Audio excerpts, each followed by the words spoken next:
Coach, what does a game like when you go to Green Bay, what do you learn about your team? Obviously, not much has gone wrong this season. A little bit of a learning lesson, though, do you think? You know what? I learned how good they are. I mean, I expected them to be very good, and they were every bit of as good as I thought they were.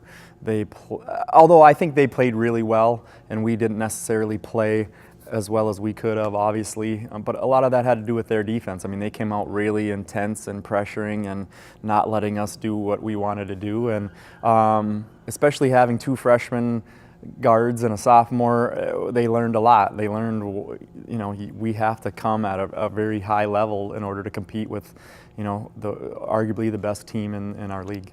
John, you said last week this was a very tough trip because of who you had to play and how you had to get there and so on and so forth. But you came out with the splits. Are you satisfied?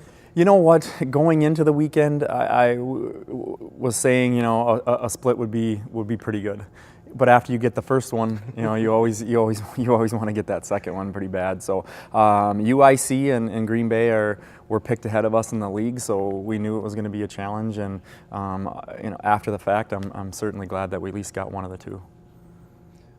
Good to be back home with like 3 days to actually prepare for a game?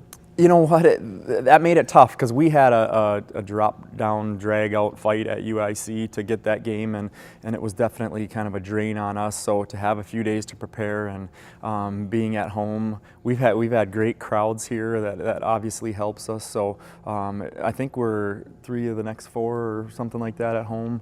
So it's nice to have a little home run here. Talk a little bit about Cleveland State. You know what? They score a lot of points. They do a great job in like a motion offense. They shoot the three very well. They lead the league in three-point makes. They lead the league in field goal percentage. I think they're tied for second in the league in three-point field goal percentage. So they do a lot of really good things on the offensive end. They're athletic. They're quick. They can attack the basket. What about leading the country in free throw shooting? What's that mean to you in this program? Well, we shot 66% in Green Bay, so it was just another thing that necessarily didn't go right. We shoot a lot of free throws in practice, and I think the team has developed a lot of confidence up there. And I think it's more about mindset and confidence than really anything else. So we've won a lot of close games because of our free throws this year, and that's why you want to do well at the line. Is it from your experience, women are better free throw shooters than men? Why is that? You know what? That's not from my experience, but we're shooting it well this year, and we hope to continue to do that. So what about classes starting now? I mean, does that kind of put a change in the practice or anything like You know what? We had a really good practice today. Really sharp, aggressive, energetic practice, which I wasn't necessarily expecting coming off a long road trip. And I mean, we did have yesterday off, but still, when you're traveling all day, we probably didn't get home to where they lived till 2 in the morning or so. But we came and had a great practice, so I was happy about it. And I think that a lot of starting classes today brought energy to the team, and hopefully we have 2 more getting ready for Thursday. In the thick of Horizon League play, do you sense an energy and excitement realizing what's out in front of this group? I mean, the goal is to win a championship. So every game is crucial. Every game is tough for us because I don't think we're hands down better than anyone in the league. I mean, we have to perform at a high level to get wins. I think throughout the beginning of this season, we've overachieved and done some surprising things to some people, and we're going to have to continue to overachieve if we want to be in that top 1, 2, 3 spots. Can you talk about your freshman backcourt, Indy and Nikki, and what they're going to have to do from here on out to help you guys succeed? I think they need to continue to look to score, to look to be aggressive. They playing in that environment kind of shocked them a little bit, and they didn't have their best games. But it's a great experience for them. Now they know what to expect in a big time environment, and I'm looking forward to see what they do here on Thursday. You guys have been able to hold serve at home a little bit in your non-conference schedule. Just the key of winning at home. So far, so good at home.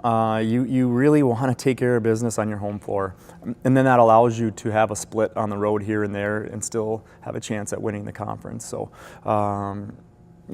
Cleveland State is picked right there with us. We have to, I say have to, but we really need to play well and get this win on Thursday. What's the key to playing at home, I guess, John? I'm sorry. I think just being able to practice in this environment every day throughout the summer and all year gives you a confidence and familiarity with the background and backdrop and everything. And then just to have your community and the students cheering for you and being loud and getting into it helps you in every facet. Green Bay usually has the biggest crowds. Where does YSU's crowd atmosphere rank maybe after them in the league? I would say Green Bay 1 and then us is 2. I don't know who else would have a similar, I think we're pretty much the top 2. I don't even know if there's a close third. I'm not gonna pick any teams out, but in terms of attendance too, it's we have the second place spot wrapped up pretty well. If you're a fan, just watching this, why do you come out to watch your team? Well, I think they're fun to watch. They play hard. We really shoot the ball well. I think just the energy that we bring, and we have a great mix of youths, with two starters that are freshmen, and then, obviously Tish and Heidi as seniors, so it's a great mix in that sense. And I think you can see how close this group is when they play on the court, and I think it just makes it fun to watch. Oregon, Ohio State, which one? You know what? I'm picking Ohio State. I think Oregon had a couple of good players out. I don't know if you can count out their quarterback, but I don't think I have a choice of who to pick. So. All right. Yeah, there was like a little grit of your teeth, like. I'm picking them.